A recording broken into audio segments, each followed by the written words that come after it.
ilmu pengetahuan bebenangan ujang ti pengajian, ti majlis taklim, ti majlis dikir, ti majlis sholawat, ti majlis mudzakarah, ti majlis mana wae nu dipedar ku ustad, ku ajengan, ku kiai anu mangrupa pemahaman-pemahaman ngeunaan urusan pangabdian ka Gusti Allah, ngeunaan urusan kapangeranan, lolobana eta teh produk pikiran lain produk hukum anu sifatna mutlak. Ari produk hukum geus jelas nyaeta Al-Qur'an jeung hadis Nabi. Ari produk hukum nyaeta nu dikaluarkeun ku Gusti Allah jeung Rasulna, eta mah sifatna mutlak.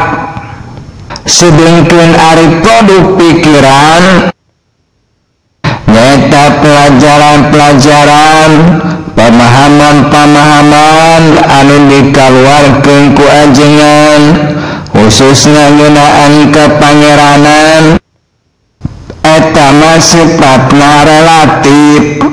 Ilmu ge disebut ilmu muhabaran, nyaeta ilmu beja. Ari ilmu beja sing inget eta teh ngan saukur pengantar, nyaeta nu nganterkeun ujang kana gawe, diantarana kana migawe amal ibadah dina raraga taqarrub ilallah. Ari disebut pengantar teh mun dimisalkeun ku syariat mah contona teh kieu. Ujang aya di kampung, juragan cecep aya di kota. Ujang teh aya pamaksudan ke juragan cecep nu ayana di kota. Sareng berangkat ke kota pan ujang teh tatanya heula, sabab ujang macan pernah ka imah juragan cecep nu aya di kota. Sabab kitu ujang teh nanyakeun ka Aden, sabab Aden mah geus pernah nganjang ka imah juragan cecep. Harita teh abasa juragan cecep ngawinkeun si Cuneng. Pangku Aden teh dibejaan ujang teh. Cek Aden teh, jang rek ka juragan cecep mah mun tereh mah ngeunaheun kene naik mobil. Ieu alamatna, rutena bisa lewat dieu, tatuy ka dieu, tangke belok ti dieu lurus ka ditu. Bisa oge lewat dieu, ngan kudu muter heula ka dieu. Nupang deukeut nama lewat jalur dieu tajang. Ta ieu patokanana ieu. Imahna warna anu yang harupna ke anu, tandana dina pager tembokna aya gambar anu. Misalna da sanggeusna dibejaan ku Aden mapan ujang teh nu tadina marhir jadi percaya diri. Sabab ayeuna mah ujang teh geus boga gambaran ngeunaan tempat nu rek dijujug ku ujang. Berangkat ujang teh moal mobil sorangan. Singkat cerita depi ujang teh ke alamat anu dimaksud nyaeta alamatna Haji Cecep. Tekung salila langsung kapanggih imahna. Ari geus tepi ka imah Haji Cecep, mobilna diasupkeun ka imah teu.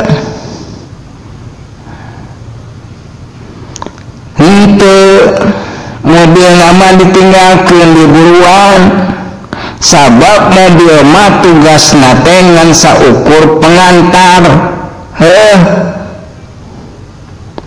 Teh mun ujang rek ngamaksud ka Gusti Allah ge jang ibarat kitu.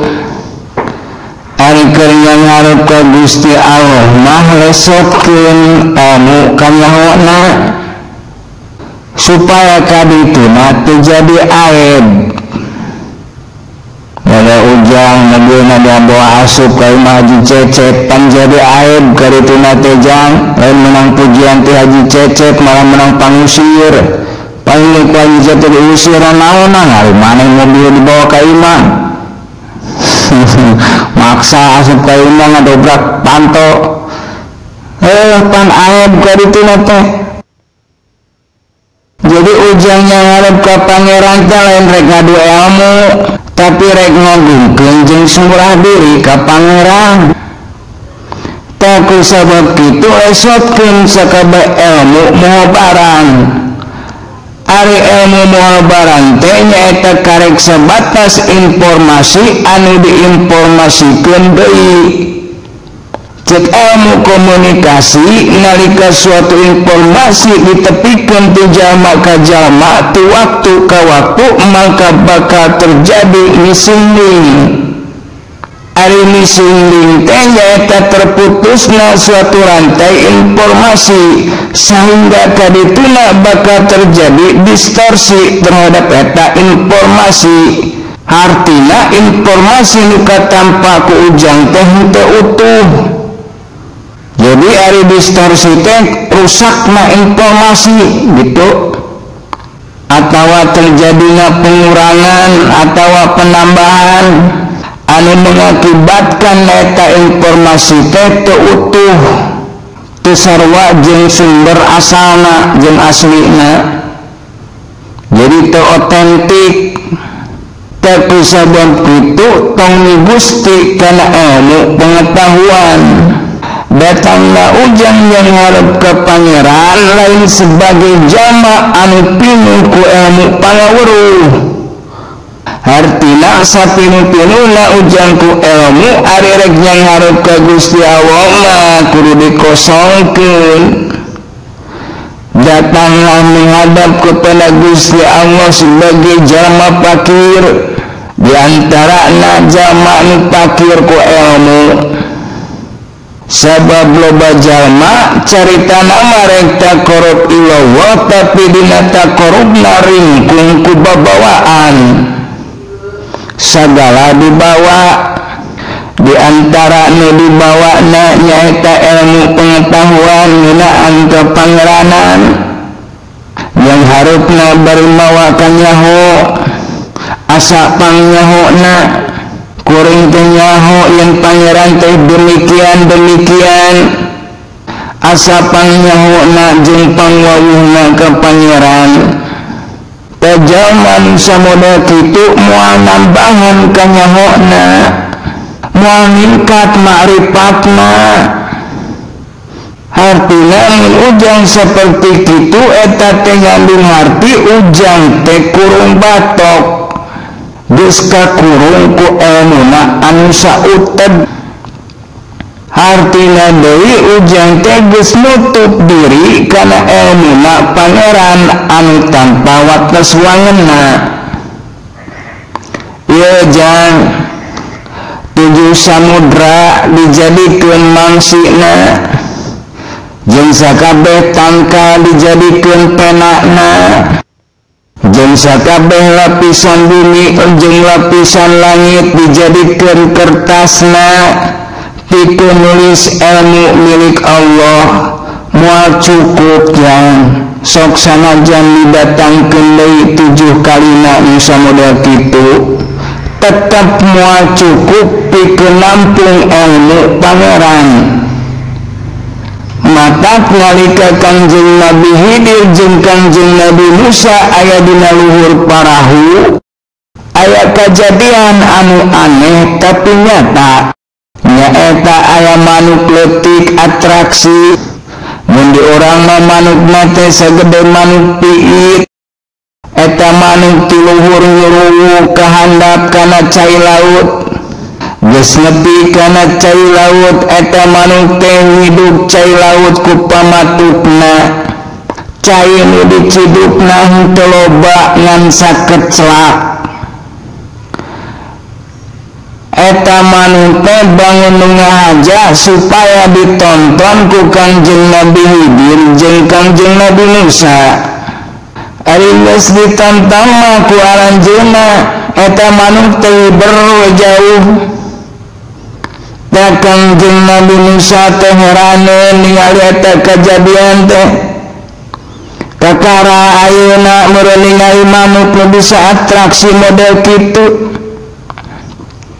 Dawan Kangjeng Nabi Khidir ka Kangjeng Nabi Musa, ya Musa, eta teh pepeling, eta teh nasehat ke kuring jeung anjeun. Sajero-jerona ilmu ente jeung kuring, saluhur-luhurna ilmu ente jeung kuring, sapohara-poharana ilmu ente jeung kuring.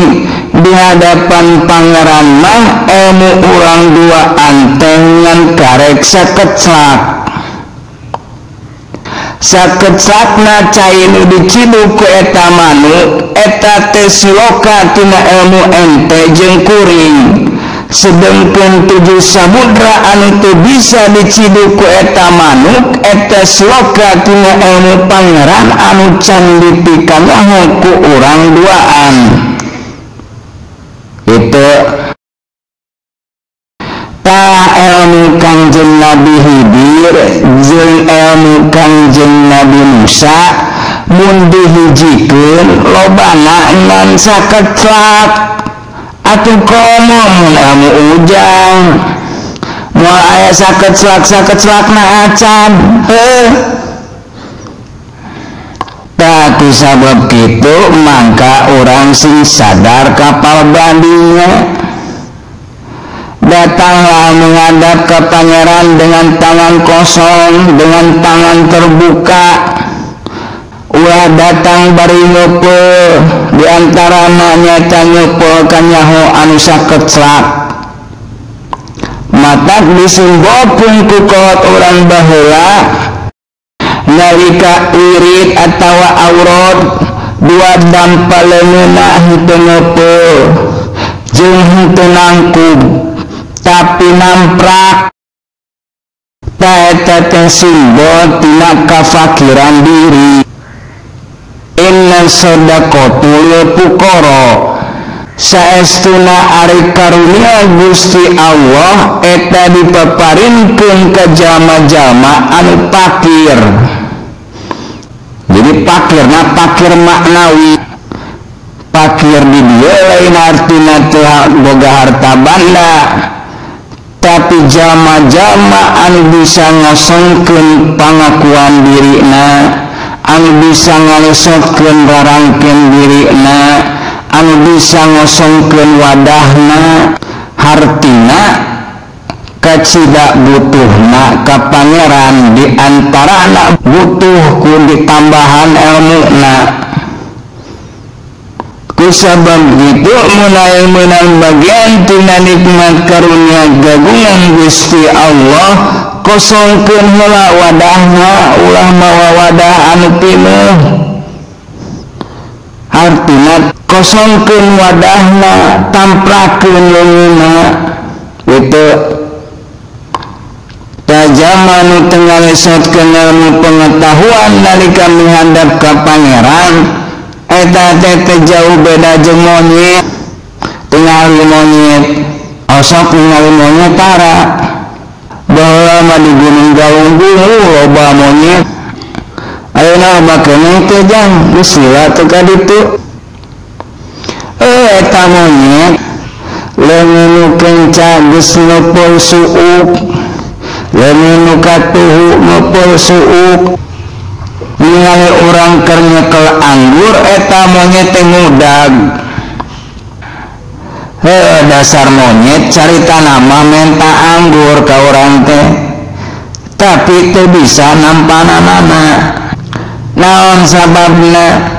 Sabab leungeunna ngeupeul embung ngalesotkeun kacang tina keupulanana. Mun dipenden heula mah kacangna bisa nampanan anggur. Kusabab telesotina kacang wayahna we najan kekecrot najan adu belajar hayang anggur mual kahontal kumaha akhirna teh ngan saukur nepi kana rasa kacang wungkul teu nepi kana rasa anggur. Jadi tina kabodohan diri nu saperti itu disimpulkeun ku eta monyet bahwa dunia itu adalah kacang. Tidak ada dunia selain kacang gitu. Jadi nyahona ngan sabatas kacang. Mualnya rasa anggur. Ujang ge moal ditambahan ku kanyaho anu leuwih aheng, ku kanyaho anu asli, ku kanyaho anu leuwih luas, ku kanyaho anu leuwih alus, mun ujangna ngeupeul jiga monyet. Jadi nu kurung batokna ngajina karek nepi ngaji kana ilmu monyet. Mata nun ujang rek taqarrub ilallah, datanglah sebagai manusia, jangan datang sebagai monyet. Cirina manusia nyaeta fakir. Jika deja ulah datang sebagai monyet, ujang teh monyet mah kitu teh kadituna teh.